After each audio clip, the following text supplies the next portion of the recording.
तो ये श्री कृष्ण जी जो पहले जगन्नाथ, उस जगन्नाथ मंदिर में जो 3 मूर्तियां हैं उनमें सबसे पहले श्री कृष्ण जी की मूर्ति थी। तो श्री कृष्ण जी कहां तक के जगन्नाथ हैं, इनका जीवन चरित्र श्री विष्णु पुराण से आपको दिखा दिया गया है, पेज नंबर 285 से। अब आप खुद ही निर्णय कर लेना ये कहां तक के जगन्नाथ हैं। आगे दूसरी मूर्ति है श्री बलराम जी की, जो कि उनके बड़े भाई हैं।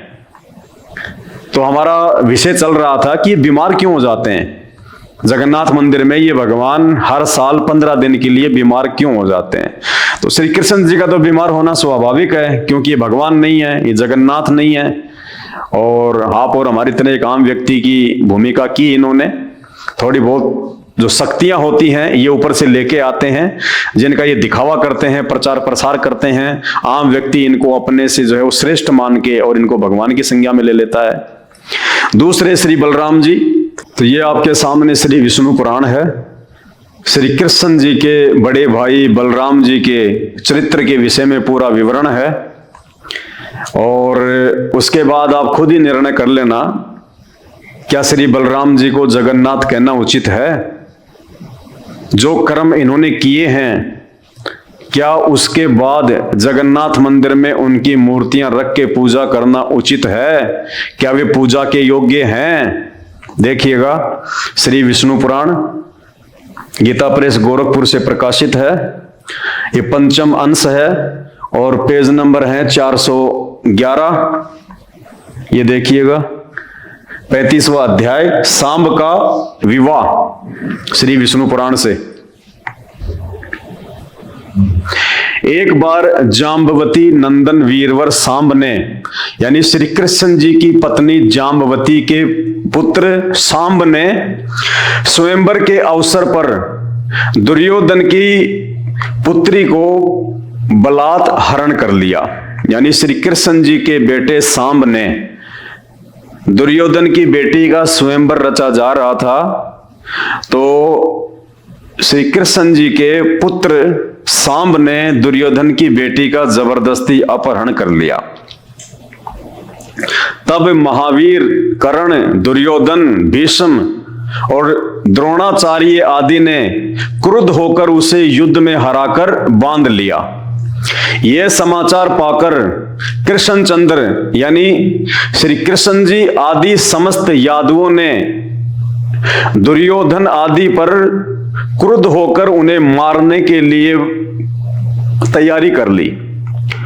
उनको रोककर, यानी श्री कृष्ण जी ने और यादवों ने सांब को दुर्योधन की कैद से छुड़वाने के लिए पूरी तैयारी कर ली।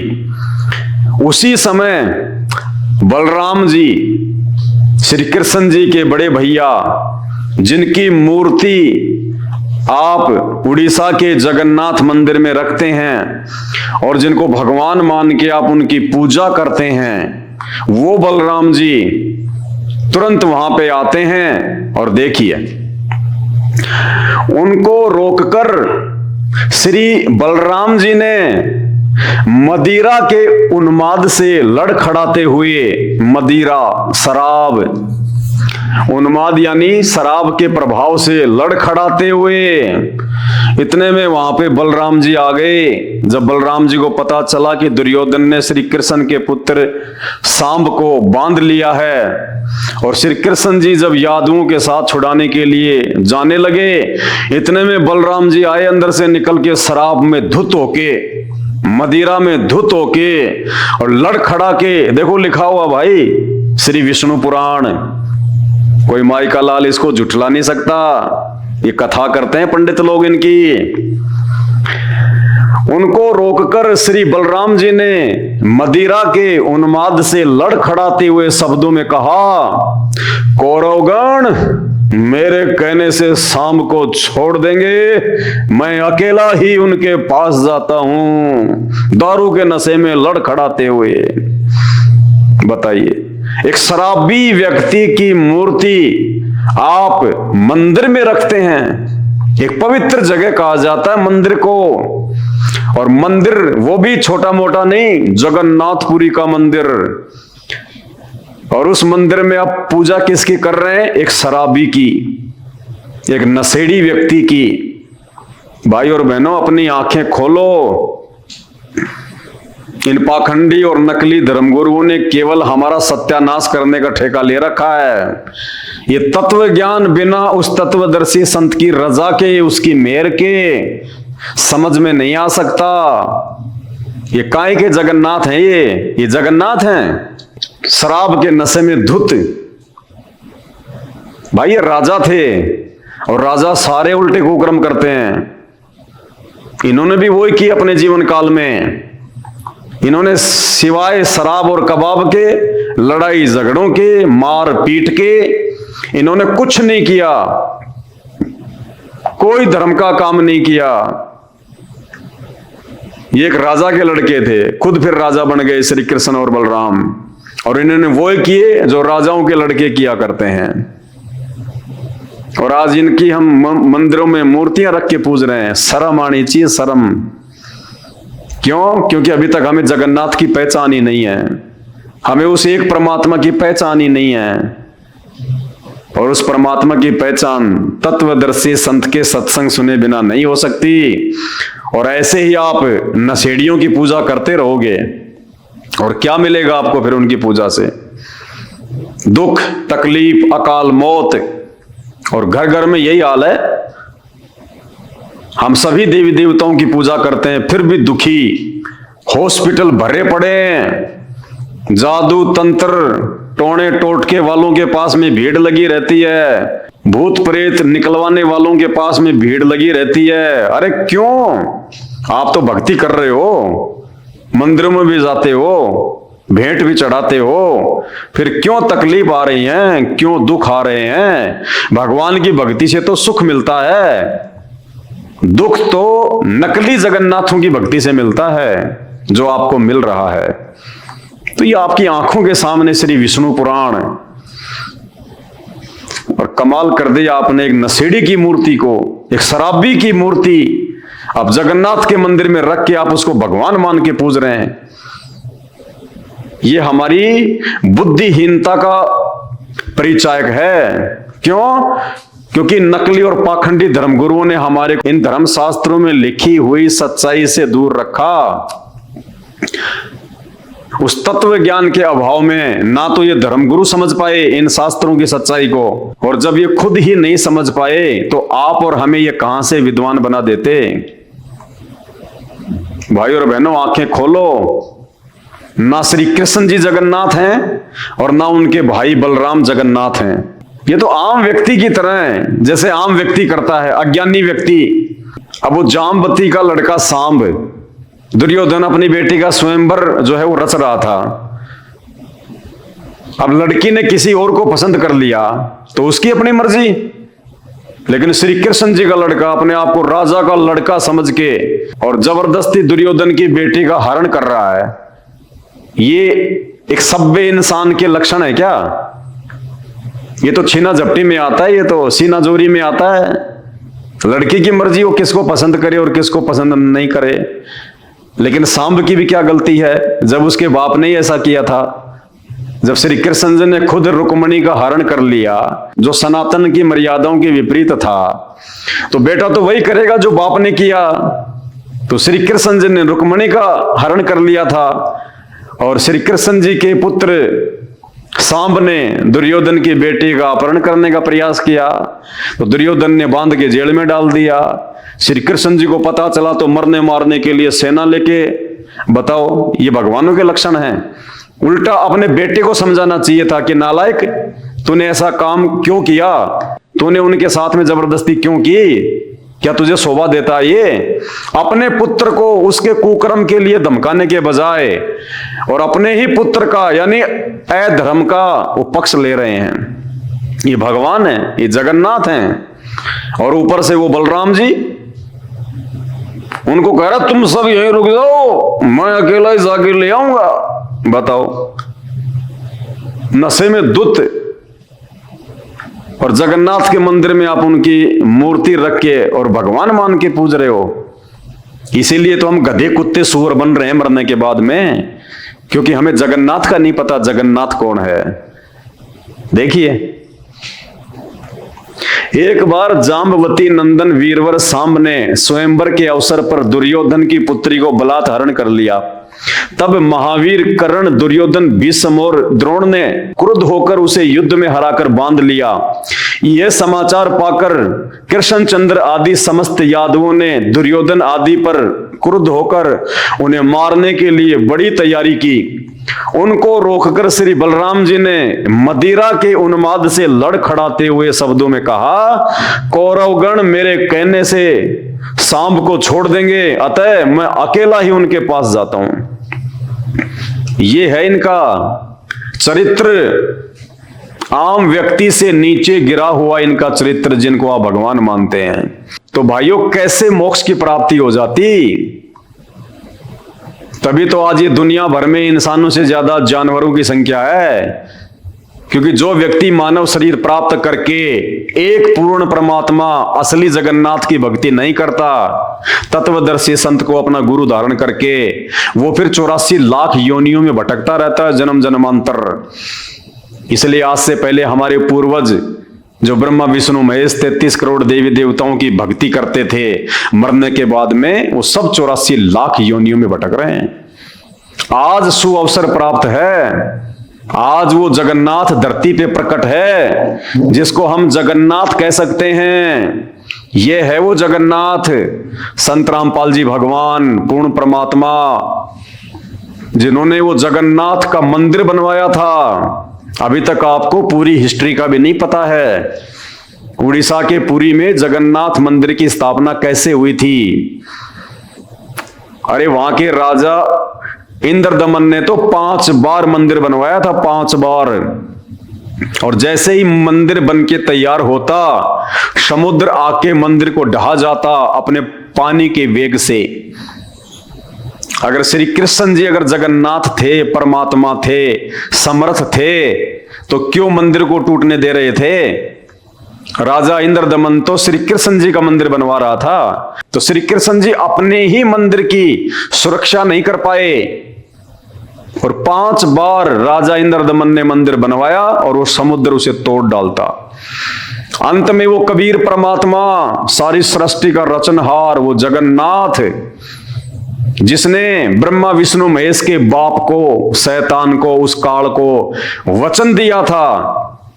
काल ने परमात्मा से वरदान मांगा था कि परमात्मा द्वापर युग में मेरा पुत्र विष्णु श्री कृष्ण अवतार में धरती पे जाएगा, और उसके मरने के बाद में उड़ीसा में उसके नाम से एक जगन्नाथपुरी का मंदिर बनेगा, और समुद्र उस मंदिर को नहीं बनने देगा, वो प्रतिशोध लेगा समुद्र। किस बात का?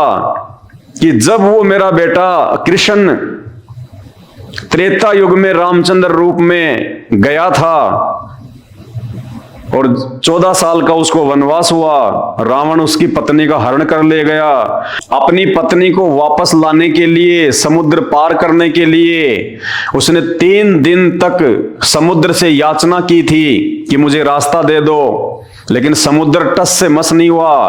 तब श्री रामचंद्र जी ने अपना अग्नि बाण निकाला और उस समुद्र को गालियां दी, नीच और गुलाम कहा। उसके बाद वो समुद्र एक ब्राह्मण के रूप में प्रकट हुआ और उसने कहा कि आपकी सेना में नल और नील नाम के 2 व्यक्ति हैं, उनके हाथ में उनके गुरुदेव के द्वारा दी गई एक ऐसी शक्ति है, उनके हाथ से कोई भी वस्तु पानी में नहीं डूबती। इतना कहकर समुद्र अंतर्ध्यान हो गया। उस बात का प्रतिशोध जो श्री रामचंद्र जी ने समुद्र को गालियां दी थी जब उसने रास्ता नहीं दिया था, वो समुद्र उन गालियों का प्रतिशोध लेगा और वो फिर द्वापर में उड़ीसा में वो जगन्नाथ का मंदिर नहीं बनने देगा, बार बार उसको वो नष्ट कर देगा। तो हे परमात्मा, आप द्वापर में जगन्नाथपुरी का वो मंदिर बनवाने में सहयोग करना। तो अपने वायदे के अनुसार, अपने वचन के अनुसार उस कबीर परमात्मा ने, जो आज सतगुरु रामपाल जी के रूप में, तत्वदर्शी संत के रूप में आप और हमारा परम सौभाग्य है कि वे धरती पे प्रकट हैं, उस परमेश्वर ने वहां जाकर और वो जगन्नाथपुरी में वो मंदिर बनवाया था, समुद्र को रोका था। इंद्रदमन को कहा कि भाई ये मंदिर मैं बनवा सकता हूं, अगर तुझे बनवाना हो तो मैं वहां बैठा हूं समुद्र के पास में, आ जाना। दूसरे दिन इंद्रदमन वहां गया, परमात्मा से प्रार्थना करी और कहा कि भाई आप मंदिर बनवाओ, अब की बार ये समुद्र आपका मंदिर नहीं तोड़ सकता। और जैसे ही मंदिर बनके तैयार हुआ, उसी समय समुद्र अपने पूरे वेग से 40-50 फुट ऊंची लहरों के साथ में मंदिर को तोड़ने के लिए आगे बढ़ा। लेकिन सामने वो कबीर परमात्मा बैठे हुए थे वहां पे, जिसको कबीर चोरा भी कहते हैं। आज भी वहां पे वो यादगार है जहां बैठ के कबीर परमात्मा ने समुद्र को रोका था।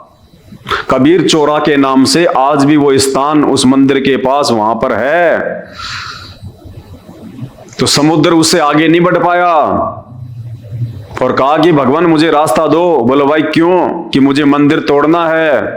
बोला क्यों तोड़ना भाई, मंदिर से तेरी क्या दुश्मनी है? बोला इसने मुझे त्रेता युग में जब ये राम रूप में आया था, विष्णु का अवतार, तो इसने मुझे गालियां दी थी, भला बुरा कहा था, मैं उसका प्रतिशोध लूंगा। तब परमात्मा ने कहा था कि भाई आप इस मंदिर को नहीं तोड़ पाओगे। बोला मुझे तोड़ना है। तो बोला तोड़ ले जाके, फिर मुझसे क्या पूछ रहा है? बोला आपकी शक्ति से मैं आगे तो नहीं बढ़ पा रहा। तो बोला तू मंदिर नहीं तोड़ पाएगा। तो बोला महाराज कोई तो उपाय बताओ अपनी बेइज्जती का बदला लेने का। तब उस कबीर परमात्मा ने कहा था कि आप इस मंदिर को तो तोड़ नहीं पाओगे, लेकिन अगर आपको बदला ही लेना है तो श्री कृष्ण जी की जो द्वारिका है उसको जाके डुबो दो पानी में पूरी, लेकिन थोड़ी बहुत छोड़ देना, ताकि आने वाले समय में ये सबूत रह जाए कि हाँ यहाँ पे कोई द्वारिका थी, वरना लोग विश्वास ही नहीं करेंगे। उसके बाद में समुद्र ने उस द्वारिका को डुबोया था। तो भाई और बहनों, इस कहानी को पूरी सुनने के लिए, इस यथार्थ सच्चाई को पूरी जानने के लिए आप YouTube पे सर्च करें संत रामपाल जी महाराज के सत्संग, सृष्टि रचना को सर्च करें। उस सृष्टि रचना में आपको इन सारी बातों का पता चलेगा कि वास्तव में असली जगन्नाथ कौन है। और असली जगन्नाथ आज ये संत रामपाल जी भगवान हैं, जिनके ऊपर किसी देव महादेव की नहीं चलती। इन्होंने ही पूरे ब्रह्मांडों को रचा है, पूरी सृष्टि को रचा है। और आज ये एक तत्वदर्शी संत की भूमिका में आप और हम सब के समक्ष प्रकट हैं, वो अद्वितीय आध्यात्मिक ज्ञान देने के लिए, जिस ज्ञान के लिए ये आत्मा युगों युगों से भटक रही है, जिस ज्ञान के अभाव में हम इन नकली भगवानों को जगन्नाथ मान के पूज रहे हैं, जिस ज्ञान के अभाव में हम जन्म और मरण के चक्कर में पड़े हुए हैं, 84 लाख योनियों में जाते हैं, दुख उठा रहे हैं। तो आज इस जगन्नाथ भगवान को पहचानो, और इनकी पहचान इनके सत्संग सुनने से होगी, इनके विचारों से होगी। देखिए, यदि आप श्री कृष्ण जी या श्री राम जी के विषय में नहीं पढ़ते, नहीं सुनते, उनकी ये लीलाएं नहीं पढ़ते, तो आज आपको कैसे पता चलता कि ये भगवान थे, ये विष्णु के अवतार थे? हमने सुना लाखों बार, हजारों बार हमने पढ़ा, तब जाके हमारे अंदर ये बातें समाई। तो ऐसे ही जब तक आप संत रामपाल जी के सत्संग नहीं सुनेंगे, आप उनके विचारों से परिचित नहीं होंगे, तब तक आप किसी भी धर्म के किसी भी धर्म ग्रंथ को और उन धर्म ग्रंथों में लिखी हुई इन बातों को समझ ही नहीं पाएंगे, आप निष्कर्ष निकाल ही नहीं पाएंगे। इन शास्त्रों को पढ़ते हुए हजारों साल हो गए हमारे धर्म गुरुओं को, आज तक ये हमारे को इन शास्त्रों से, 33 करोड़ देवी देवताओं से, ब्रह्मा विष्णु महेश से एक भगवान निकाल के नहीं दे पाए कि इन सबसे ऊपर एक परमात्मा कौन है, वो असल में जगन्नाथ कौन है, जिसकी सत्ता सबके ऊपर है, जिसकी प्रभुता सबके ऊपर है। और उस जगन्नाथ की यदि हम शरण में आ जाएं तो हमारा बेड़ा पार हो सकता है, हमारा जन्म मरण का ये असाध्य रोग समाप्त हो सकता है। हम 84 लाख योनियों में पशु पक्षी ना बनकर सदा के लिए उस परमेश्वर के लोक में जाके शाश्वत सुख प्राप्त कर सकते हैं, जहां जाने के बाद में ना कभी मृत्यु होती है, ना कभी बुढ़ापा आता है, ना कभी शरीर में कोई रोग होता है, क्योंकि बॉडी ऐसी रहेगी, लेकिन ये 5 तत्व का शरीर नहीं होगा, हार्ड मास का नहीं होगा, नूरी तत्व का शरीर मिलेगा वहां पे। तो भाई और बहनों, प्रार्थना है, विनती है, परमात्मा धरती पे आए हुए हैं, आप मानो या ना मानो, कोई भी महापुरुष जब इस धरती पे आता है, आप श्री रामचंद्र जी को ही ले लीजिए जो कि विष्णु के अवतार थे, किसने उस समय उनको भगवान माना? किसी ने नहीं माना। उनके परिवार ने भी उनको श्री विष्णु का अवतार नहीं माना। ऐसे ही द्वापर में श्री कृष्ण जी आए थे, उनके खुद के परिवार ने, रिश्तेदारों ने भी उनको श्री कृष्ण नहीं माना, उनको अवतार नहीं माना। उनके साथ में लड़ते रहे, झगड़ते रहे आजीवन। बेचारे को मथुरा छोड़ के द्वारिका जाना पड़ा लड़ाई झगड़ों से तंग आकर। और आज उनके शरीर छोड़ने के बाद में हजारों लाखों वर्ष बाद आज उनको भगवान मान के उनके मंदिर बना रहे हैं, उनकी मूर्तियां लगा रहे हैं। आज हमें क्या लाभ देंगे? वो मूर्ति हमें क्या लाभ देगी? वो बेजान मूर्ति, वो मुर्दा, ना बोल सकती, ना सुन सकती, ना चल सकती, आज क्या फायदा देगी वो मूर्ति हमें? अरे डॉक्टर के मरने के बाद उसकी मूर्ति हॉस्पिटल में लगा दी जाए, क्या कोई रोगी उस मूर्ति से अपना इलाज करवा सकता है? नहीं करवा सकता। वो तो जब डॉक्टर जीवित था वो ही उपचार कर सकता था। तो जिस समय ये राम श्री कृष्ण जी थे और जितनी इनके पास में शक्ति थी, पावर थी, जितना ये लोगों का भला कर सकते थे, उतना भला भी ये उसी समय कर सकते थे, आज नहीं कर सकते। तो भाई और बहनों, आंखें खोलो, परमात्मा धरती पे है। मेरा मकसद केवल आपको संत रामपाल जी के सत्संग सुनने के लिए प्रेरित करना है। आप एक बार उनके सत्संग सुने, आपको खुद ब खुद ये महसूस हो जाएगा कि हाँ, ये कोई परम शक्ति है। और जब आप ध्यान से सत्संग सुनेंगे फिर तो सब कुछ पता चल जाएगा कि धरती पे एकमात्र जगन्नाथ संत रामपाल जी भगवान है। और आने वाले समय में तो सबको पता चलेगा, पूरी दुनिया को पता चलेगा, पूरा ब्रह्मांड संत रामपाल जी की समर्थता को देखेगा। क्योंकि आने वाला समय बहुत भयंकर है, विनाशकारी है, प्राकृतिक उथल पुथल का समय है, महामारियों का समय है। उस समय आम व्यक्ति दौड़ेगा कि कौन है वो परमात्मा, कौन है वो भगवान जो मुझे इस विपत्ति से बाहर निकाल दे। उस समय आपके ये पत्थरों के देव महादेव भी फैल हो जाएंगे। उस समय संत रामपाल जी एकमात्र शेष बचेंगे दुनिया में। और दुनिया दौड़ दौड़ के इनके कदमों में आएगी, दौड़ दौड़ के। 2028 तक का खेल है ये, 2028 तक का। तो भाई और बहनों, समझदार वो है जो समय रहते उनका ज्ञान समझ के उनकी शरण में आ जाए। अरे ठोकर लगने के बाद तो पूरी दुनिया ही संभल जाती है। समझदार वो है जो दूसरों की ठोकर से समझ जाए।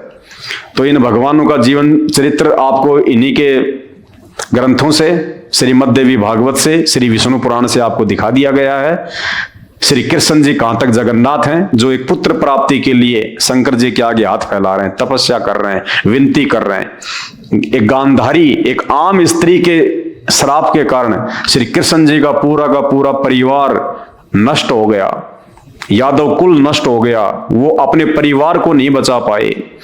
महाभारत के युद्ध के दौरान श्री कृष्ण जी का सगा भांजा अभिमन्यु मृत्यु को प्राप्त हो गया। उनकी बहन सुभद्रा रो रही थी, चीख रही थी, चिल्ला रही थी। श्री कृष्ण जी अपने सगे भांजे को जीवित नहीं कर पाए। उसी सुभद्रा की फोटो बीच में जगन्नाथपुरी मंदिर में लगा रखी है मूर्ति। वो सुभद्रा जो अपने खुद के पुत्र की प्राप्ति के लिए श्री कृष्ण के आगे हाथ जोड़ रही थी और श्री कृष्ण जी भी नहीं बचा पाए।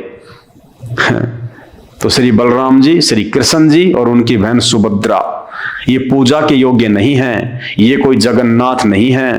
ये तो जगन्नाथ के पैरों की धूल के बराबर भी नहीं है।